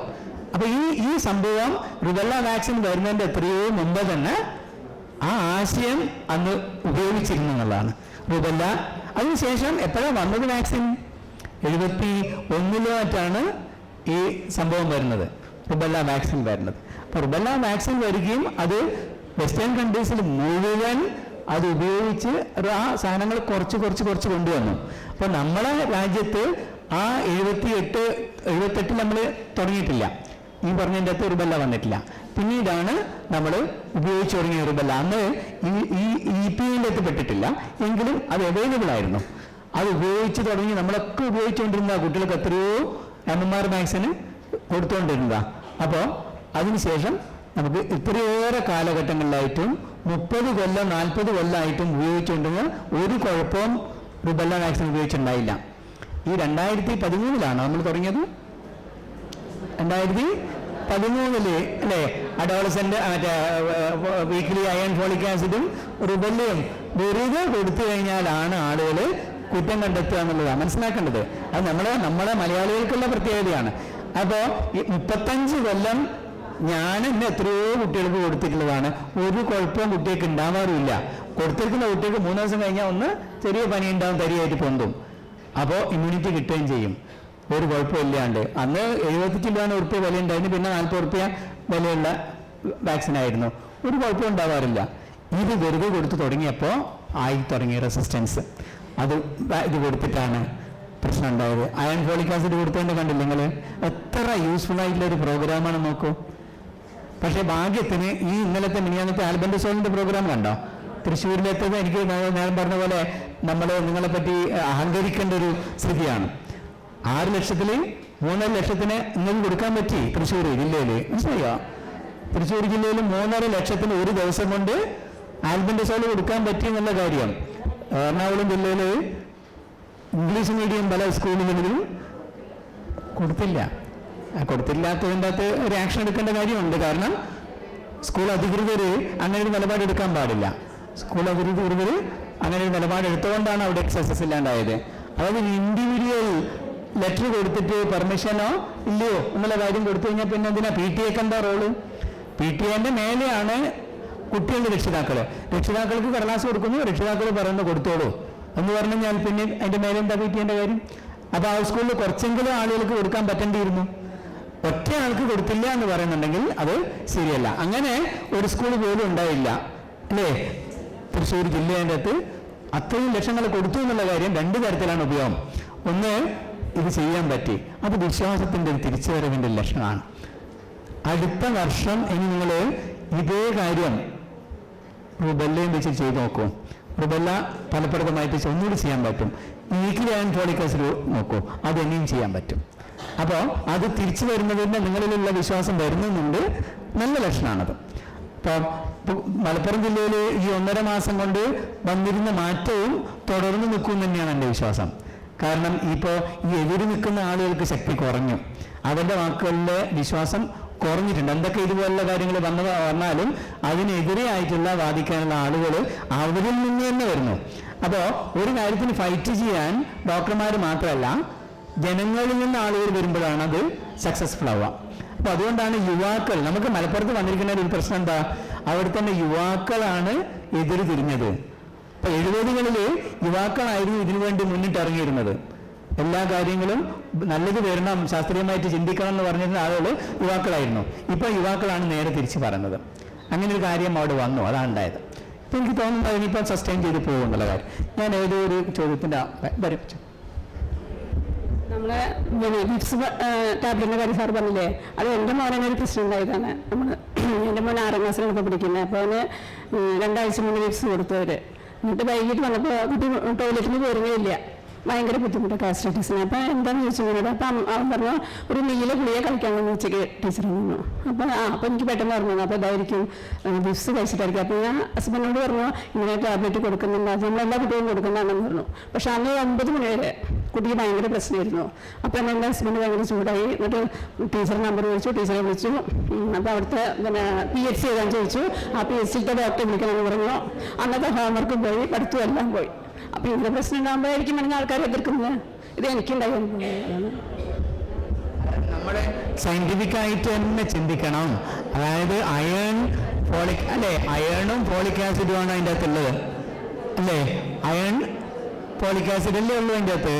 ആ ഗുളിക തന്നെയാണ് എത്രയാ മില്യൺസ് ആണ് നമ്മൾ ഗുളിക കൊടുത്തുകൊണ്ടിരിക്കുന്നത്. അയൺ കഴിച്ചു കഴിഞ്ഞാൽ എന്തൊക്കെ ചെറിയ പ്രോബ്ലം ഉണ്ടാവും നമുക്കറിയാം. അയൺ കഴിച്ചു കഴിഞ്ഞിട്ടുണ്ട് അല്ലേ, ഒന്ന് കോൺസ്റ്റിപ്പേഷൻ ഉണ്ടാവും, പിറ്റേ ദിവസം മലത്തിനകത്ത് കറുപ്പ് നിറം ഉണ്ടാവും, ചിലപ്പോൾ ഒരു ഗാസ്ട്രൈറ്റിസ് പോലെ ഉണ്ടാവാം. മനസ്സിലായോ? അപ്പോൾ അത് നമ്മൾ മുളയിൽ തന്നെ ഇപ്പോൾ സിസ്റ്ററാണ്. അപ്പോൾ അവരെ പറഞ്ഞ് മനസ്സിലാക്കുകയാണ് ചെയ്യേണ്ടത്. ഞാൻ പറഞ്ഞതിൻ്റെ അകത്ത് അപ്പോൾ അതിനോടൊപ്പം നിൽക്കരുത്. ഞാൻ കുറ്റം പറയല്ല, ഞാൻ പറഞ്ഞത് അല്ല, അത് ഓപ്പണായിട്ട് പറയാനുണ്ടായ എൻ്റെ മൂടി വെച്ചില്ലല്ലോ. ഞാൻ അതിൻ്റെ കാര്യം പറഞ്ഞത് അവരെ നമ്മൾ അപ്രീസിയേറ്റ് ചെയ്യണം. വീട്ടിലുണ്ടായ ഒരു സംഭവം ഇതുപോലെ പലയിടത്തും ഉണ്ടാകുന്നുണ്ട്. അപ്പോൾ നമ്മൾ ഡോക്ടറും സിസ്റ്ററും അല്ലെങ്കിൽ ഡോക്ടറും അല്ലല്ലോ, ദമ്പതിമാരും കുടുംബത്തിൽ എല്ലാവരും ഒരുപോലെ ചിന്തിക്കില്ലല്ലോ. ഞാൻ മാർക്സിസ്റ്റുകാരനും ഭാര്യ BJPയും മൂത്തമോൻ അങ്ങനെയല്ലേ നമ്മുടെ കാര്യം. അത് വ്യത്യസ്തമായിട്ടുള്ള അഭിപ്രായങ്ങൾക്ക് അത് നിലനിർത്തിക്കൊണ്ട് തന്നെയാണ് നമ്മൾ മുമ്പോട്ട് പോകുന്നത്. അപ്പോൾ അദ്ദേഹം ഈ ആരോഗ്യം ഇതിൻ്റെ കാര്യങ്ങൾ അറിയില്ല.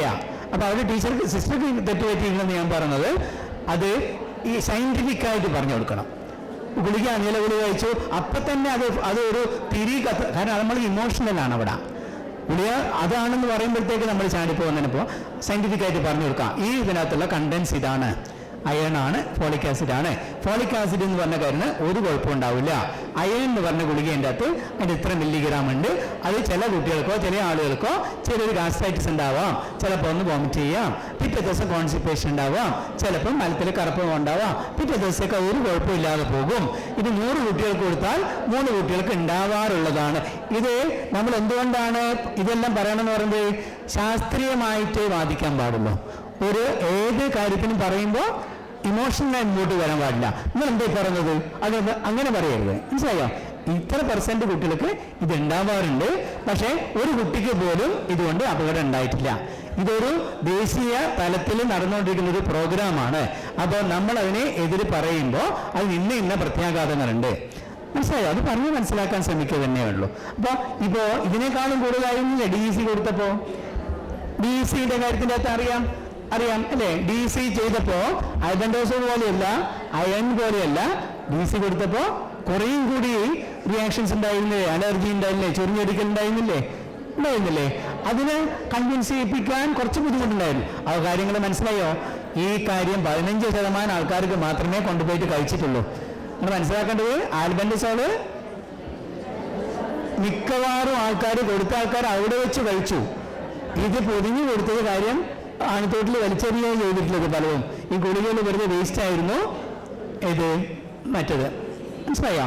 പക്ഷേ ഡീസലിന്റെ കാര്യത്തിൻ്റെ അകത്ത് ഒന്നുകൂടി ഈ രണ്ട് കാര്യത്തിൻ്റെ അകത്തും വന്നിരിക്കുന്ന പഴവ് എന്ന് പറയുന്നത് ഇതുപോലെ ജനങ്ങളിൽ ആദ്യം ഒന്ന് അറിവ് പകരുന്ന രീതിയിൽ നമ്മൾ കുറച്ച് ചർച്ച ചെയ്യപ്പെട്ടതിന് ശേഷം കൊടുക്കുക എന്നുള്ളതാണ്.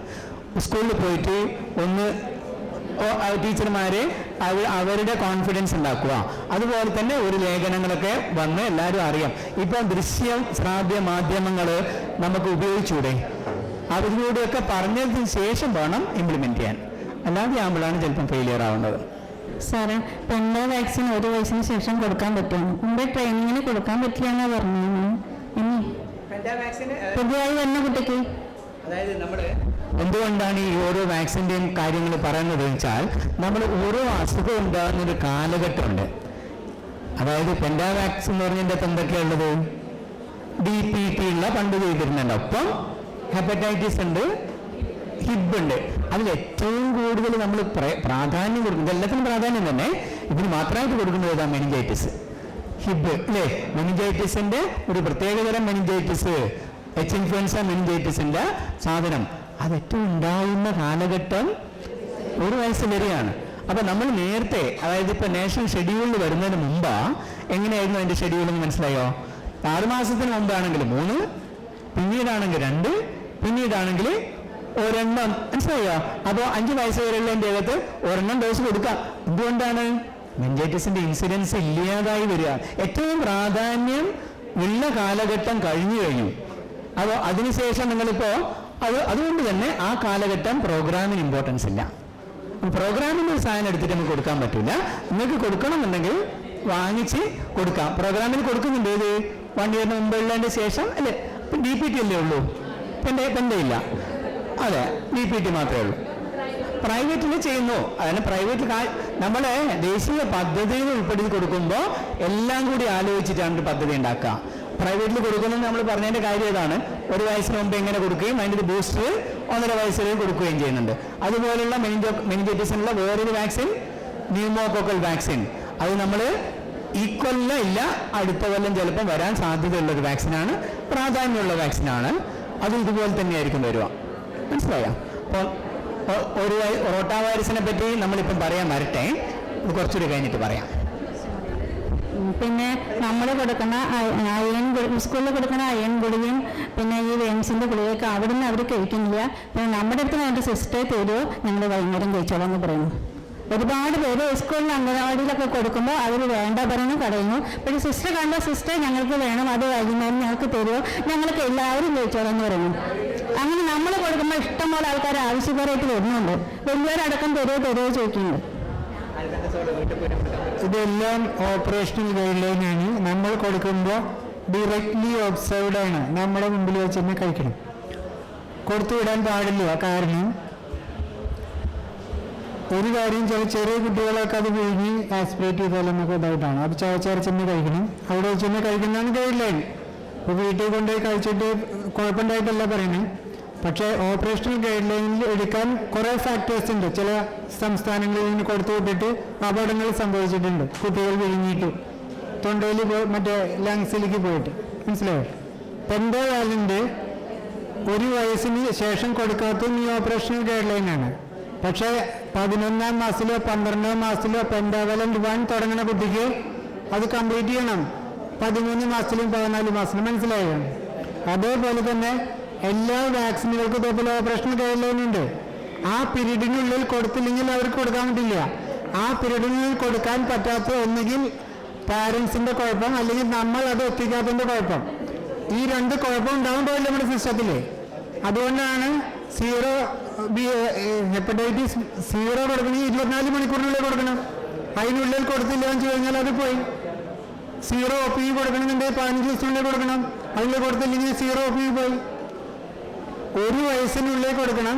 ഈ BCG 1 വയസ്സിനുള്ളിൽ കൊടുത്തില്ലെങ്കിൽ പിന്നെ എനിക്ക് BCG വേണമെന്ന് പറഞ്ഞാൽ നമ്മുടെ സിസ്റ്റത്തിന് കിട്ടില്ല, ഇല്ല. അതിന് കൊടുത്തു കഴിഞ്ഞാൽ അവർക്ക് അതിൻ്റെ കോംപ്ലിക്കേഷനും സാധ്യത കൂടുതലാണ്, മനസ്സിലായോ?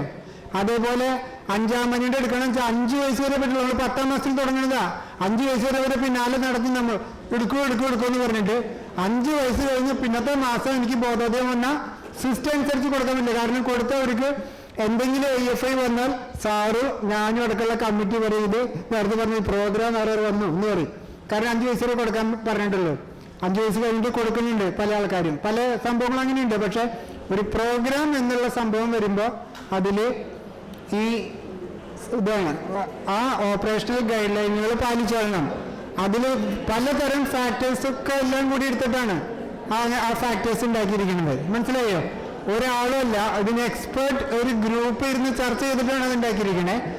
അത് എല്ലാ പോരാത്തതിന് ഈ 1.25 വയസ്സിലാണ് പ്രൈവറ്റ് ഇതിൽ MMR കൊടുക്കണേ. നമ്മളിവിടെ 1.5 വയസ്സിലാണ് കൊടുക്കണേ. ഓപ്പറേഷൻ ഗൈഡ് ലൈനാണ്. 1.25 വയസ്സിന് കൊടുത്ത ആരെങ്കിലും മരിച്ചു പോയിട്ടുണ്ടോ? ഇല്ല. 1.5 വയസ്സിൽ കൊടുക്കണതിന് ഒരു ഇത് കൂടിയുണ്ട്, ഫാക്ടർ കൂടിയുണ്ട്. എന്താ വെച്ച് കഴിഞ്ഞാൽ ഇപ്പം നമ്മുടെ ഇവിടുത്തെ പോലെയുള്ള ആക്സസ് ഇല്ല ഇമ്മ്യൂണൈസേഷൻ നോർത്ത് ഇന്ത്യയിലും മറ്റുള്ള സ്ഥലങ്ങളിലൊന്നും ഇല്ല. ഡോക്ടറെ അടുത്തേക്ക് തന്നെ പോകാൻ അല്ലെങ്കിൽ ഇമ്മ്യൂണൈസേഷൻ സംഘടിപ്പിക്കാൻ തന്നെ വളരെ ബുദ്ധിമുട്ടാണ്. അപ്പോൾ ഇത് രണ്ടും അങ്ങനെയുള്ള കുറേ ഫാക്ടറികളുണ്ട്. മനസ്സിലായില്ലേ?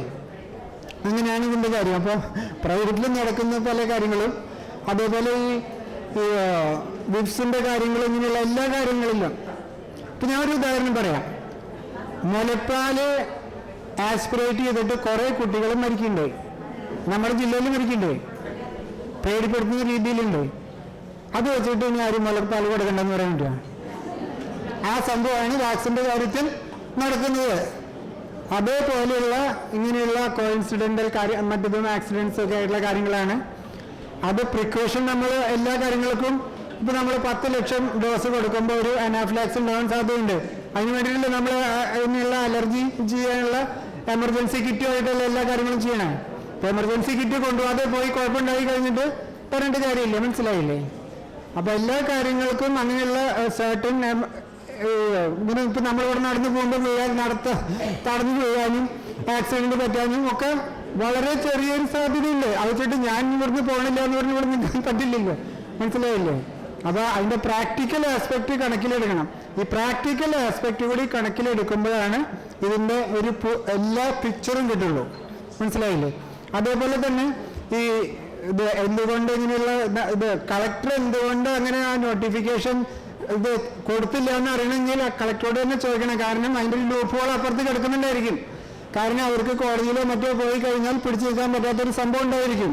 മനസ്സിലായോ? അപ്പോൾ അതുകൊണ്ട് നമുക്ക് മുഴുവൻ ഒരു ഇതായിട്ട് നോക്കിയിട്ട് പറയാൻ പറ്റില്ല. അല്ലെങ്കിൽ എപ്പോഴേ ഇറക്കി അതിൻ്റെ കാര്യങ്ങൾ. കാരണം ഇങ്ങനെയുള്ള ഒരു ഇതുണ്ട് വെച്ച് കഴിഞ്ഞാൽ അതാണ് പ്രത്യേകിച്ച് ഇന്ത്യയിൽ ഇത്രമാത്രം ഈ നമ്മുടെ പൗരാവകാശവും മറ്റുള്ള കാര്യങ്ങൾക്കും പ്രാമുഖ്യം കൊടുക്കുമ്പോൾ അങ്ങനെയുള്ള നിയമങ്ങൾ കൊണ്ടുവരുമ്പോൾ പലവട്ടം ആലോചിച്ചിട്ട് വേണം. കാരണം വന്ന് അതിനെതിരെ ഒരു കോർട്ട് റൂളിംഗ് ഒക്കെ വന്നു കഴിഞ്ഞാൽ എല്ലാ കാര്യങ്ങളും പോയില്ലോ. അതുകൊണ്ടാണ് മടിച്ച് അങ്ങനെയുള്ള കാര്യങ്ങൾ വരണേ. നമ്മളെ ഏരിയകളിൽ അൺഇമ്മ്യൂണൈസ്ഡ് പാർഷ്യൽ ഇമ്മ്യൂണൈസ്ഡിൻ്റെ ഡാറ്റ നോക്കുമ്പോൾ ഹോമിയോ ഡോക്ടർമാരും ആയുർവേദ ഡോക്ടർമാരും വളരെ കുറവാണ് സഹകരിക്കുന്നത്. അവരുടെ കുട്ടികൾക്ക് കുത്തിവയ്പ്പ് എടുക്കണ്ടെന്നാണ് അവർ പറയുന്നത്. അപ്പോൾ പ്രൈവറ്റായിട്ട് പ്രാക്ടീസ് ചെയ്യുന്ന ഹോമിയോ ഡോക്ടർമാർക്കും ആയുർവേദ ഡോക്ടർമാർക്കും ഒക്കെ ഇതിനെക്കുറിച്ചൊരു ബോധവൽക്കരണ ക്ലാസ്സോ അല്ലെങ്കിൽ ഇതിനെക്കുറിച്ചുള്ള ഒരു ഗൈഡ് ലൈൻസ് കൊടുക്കാൻ എന്തെങ്കിലും ഒരു പ്രൊവിഷൻ ഗവൺമെൻറ് തലത്തിൽ ഉണ്ടാവുകയാണെങ്കിൽ DMO തലത്തിലോ എങ്ങനെയാണെന്ന് വെച്ചാൽ അതിൻ്റെ രീതിയിൽ നടത്താൻ വെച്ചാൽ അവർക്ക് കുറച്ചും കൂടി ബോധം ഉണ്ടാവുകയും അവരുടെ കുട്ടികൾക്ക് കുത്തിവയ്പ്പ് എടുക്കാനുള്ള നടപടി ഉണ്ടാവുമെന്നാണ് എനിക്ക് തോന്നുന്നത്. കാരണം എൻ്റെ ഏരിയയിൽ 2 ഹോമിയോ ഡോക്ടർ, അച്ഛനും അമ്മയും ഹോമിയോ ഡോക്ടേഴ്സാണ്. അവർ പിന്നെ നല്ല വെൽ സെറ്റിൽഡ് ഫൈനാൻഷ്യലി സൗണ്ട് ഫാമിലിയാണ്. അവർ 2 കുട്ടികളുണ്ട്. അവർ വില്ലിങ് അല്ല. ഒരെണ്ണത്തിന് 5 വയസ്സ് കഴിഞ്ഞ് നമ്മൾ രക്ഷപ്പെട്ടു. പിന്നെ ഒരെണ്ണം 5 വയസ്സിൻ്റെ ഒക്കത്ത് നിൽക്കുകയാണ്. 5 വയസ്സ് വരെ നമുക്ക് തന്നെ വരുന്നല്ലേ, പിന്നെ ആന നടക്കുകയാണ്. നമുക്ക് വേണ്ടി കുത്തിവയ്പ്പ് എടുക്കുന്നു പറഞ്ഞു. അപ്പോൾ ഭയങ്കര ഡിമാൻഡ്. നമ്മൾ ചെന്ന് കഴിയുമ്പോൾ വേലക്കാരി എന്തെങ്കിലും പോലെയാണ്. എന്താ നമുക്ക് ധർമ്മം തരാനായിട്ട് പിന്നെ മടിയുള്ള ഉണ്ടാവില്ല ചില വീട്ടുകാർക്ക്. അതേപോലെ ഹോമിയോ ഡോക്ടർ അച്ഛനും അമ്മയും അത് ഭയങ്കര തന്നെയാണ്. പക്ഷേ അവരുടെ കുട്ടികൾക്ക് കുത്തിവയ്പ്പ് എടുക്കാനായിട്ട് അവർക്ക് തയ്യാറല്ല. അതേപോലെ ഞങ്ങൾ CSC മറ്റത്തൂര് പിന്നെ എൻ്റെ മാത്രമല്ല ഞങ്ങളുടെ സഹപ്രവർത്തകരുടെ ഏരിയ നോക്കിയാലും ആയുർവേദ ഡോക്ടർമാരും ഹോമിയോ ഡോക്ടർമാരാണ് റിജക്റ്റ് ചെയ്ത് നിൽക്കുന്നത്. അപ്പോൾ ഇതിന് DMO തലത്തിൽ എന്തെങ്കിലും ഒരു വഴി ഉണ്ടാവണം എന്നൊരു അപേക്ഷയുണ്ട്. ഇത്രയുള്ളൂ എനിക്ക് പറയാം. DMOനോ സർക്കാരിനോ അങ്ങനെ ഒരു ആക്ഷൻ എടുക്കാനൊന്നും കുഴപ്പമില്ല. അവരുടെ പറഞ്ഞ് മനസ്സിലാക്കാൻ ഒരു കാര്യം ഞാൻ കണ്ടത് കഴിഞ്ഞ പ്രാവശ്യത്തെ ഒരു ചർച്ചയിൽ ഒരു മലപ്പുറം ജില്ലയിലുള്ള ഒരു ചർച്ചയിൽ അനുപമ എന്ന് പറഞ്ഞിട്ടുള്ള ഡോക്ടറെ അനുപമ ഡോക്ടറാണ്. അത് വാക്സിൻ കൊടുക്കണ്ട എന്നുള്ളതല്ല, കൊടുക്കണമെന്നും വളരെ അതിനു വേണ്ടി സംസാരിച്ച ഡോക്ടറാണ്. അപ്പോൾ ഞാൻ പറഞ്ഞു നമ്മൾ ഒരു സാമാന്യവൽക്കരിക്കാൻ പാടില്ല. ഇപ്പോൾ ഹോമിയോയിൽ തന്നെ രണ്ട് കൊടുക്കണമെന്നും കൊടുക്കണ്ടെന്നുള്ള അഭിപ്രായമുള്ള രണ്ട് ഗ്രൂപ്പുണ്ട്. ആയുർവേദത്തിൽ പലതും കൊടുക്കാമെന്നുള്ള അഭിപ്രായമുള്ളതാണ്. ഇങ്ങനെ ഒറ്റക്കും തെറ്റക്കും ചിലപ്പോൾ അഭിപ്രായമുള്ള ആൾക്കാർ അവരെ നമുക്ക് മാറ്റാൻ പറ്റില്ലല്ലോ. നമ്മൾ സയൻറ്റിഫിക്കായിട്ട് നമ്മളുള്ള അറിവുകൾ അവർക്ക് പറഞ്ഞു കൊടുക്കുകയല്ലാതെ നിർബന്ധിക്കാൻ പറ്റില്ല. അതിനുള്ള നിയമവശങ്ങളും ഉണ്ടാവുമെന്ന് എനിക്കറിയില്ല. അപ്പം ഞാൻ ഇന്നത്തെ നിർത്തട്ടെ. അപ്പോൾ നിങ്ങളെല്ലാവർക്കും നന്ദി. അപ്പോൾ നന്ദി എന്ന് പറയുന്നത് എന്തിനു വേണ്ടിയിട്ടാണെന്ന് വെച്ചാൽ ഇത് നമുക്കൊരു ലക്ഷ്യത്തിന് വേണ്ടിയിട്ടാണ്. അതായത് നമ്മളിൽ നിന്ന് കുറഞ്ഞു പോയിക്കൊണ്ടിരിക്കുന്ന ആരോഗ്യ സൂചികകൾ ഓരോന്നും ഇമ്മ്യൂണൈസേഷൻ മാത്രമല്ല, എല്ലാ കാര്യങ്ങളിലും നമുക്ക് തിരിച്ചു കൊണ്ടുവരാൻ പറ്റണം. അതൊരു ഒത്തൊരുമിച്ചിട്ടുള്ള മുമ്പോട്ടേക്കുള്ള യാത്രയായിരിക്കണം. ഞാനിവിടെ മാറി നിന്ന് നിങ്ങൾ മാറി നിൽക്കല്ല. ഇനിയുള്ള എല്ലാ കാര്യങ്ങളുടെയും അപ്പോൾ എങ്ങനെയൊക്കെ നമുക്ക് സഹകരിക്കാൻ പറ്റും, നിങ്ങളുടെ പ്രശ്നങ്ങളുള്ള ബുദ്ധിമുട്ടുകളുള്ള ഇതുപോലത്തെ സംശയങ്ങളുടെ എല്ലാത്തിനും എനിക്ക് ഉത്തരം പറയാൻ പറ്റിയില്ല. കാരണം സാമൂഹിക പ്രശ്നങ്ങൾക്ക് ഒരു സയന്റിഫിക് ആയിട്ടുള്ള ഒരു കാര്യത്തിൽ വാക്കിലൂടെ ഉത്തരം പറയാൻ പറ്റില്ല. അപ്പം എങ്കിലും നിങ്ങൾ കണ്ടെത്തിയ ഉത്തരങ്ങൾ എനിക്ക് അറിയിക്കുക. അപ്പോൾ തിരിച്ചങ്ങോട്ടും ആവാം. ഫോണല്ല, എനിക്ക് തോന്നുന്നു വാട്സാപ്പ് ഗ്രൂപ്പ് ഒരു വാട്സാപ്പ് ഗ്രൂപ്പ് ഉണ്ടാക്കിയിട്ട് 250 പേർക്ക് ജോയിൻ ചെയ്യാം. അത് ഉണ്ണിയുടെ പേരിൽ ജോയിൻ ചെയ്യട്ടെ, ഞാൻ അതിൻ്റെ അകത്തൊരു മെമ്പർ ആവാം. വാട്സാപ്പ് ഗ്രൂപ്പാണ് ഇപ്പോൾ എല്ലാവരും ചെയ്യുന്നത്, മനസ്സിലായോ? അതാക്കി കഴിഞ്ഞാൽ സൗകര്യമാണ്. വാട്സാപ്പ് ഗ്രൂപ്പ് ഉണ്ടാക്കിയിട്ട് എന്ത് പ്രശ്നങ്ങളും അതിൻ്റെ ഞാനിപ്പോൾ പല ഗ്രൂപ്പിലുണ്ട്. അപ്പോൾ അതിൻ്റെ അകത്തുള്ള അഭിപ്രായങ്ങൾ പറയാൻ നേരം കിട്ടുമ്പോൾ ചെയ്യാറുണ്ട്. അപ്പോൾ അത് ഇട്ടോളൂ. നിങ്ങൾക്ക് തന്നെ അങ്ങോട്ടും ഇങ്ങോട്ടും പറയാൻ പറ്റും.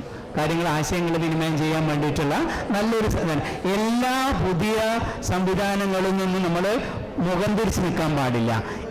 പുതിയ കാര്യങ്ങൾ പലതും വരുന്നത് വാട്സാപ്പ് നല്ലതാണ്, മനസ്സിലായോ? അപ്പോൾ അതിൻ്റെതായുള്ള കാര്യത്തിന് ഉപയോഗിക്കാൻ പാടില്ലെന്ന് മാത്രം. അപ്പം എനിക്ക് രണ്ടാമത് നന്ദി പറയാനുള്ളത് ബൻശ്രീ, ഇത് എൻ്റെ ഒരു സുഹൃത്താണ്. എറണാകുളത്ത് നിന്ന് ഇത് റെക്കോർഡ് ചെയ്യാൻ വന്നിരിക്കുകയാണ്.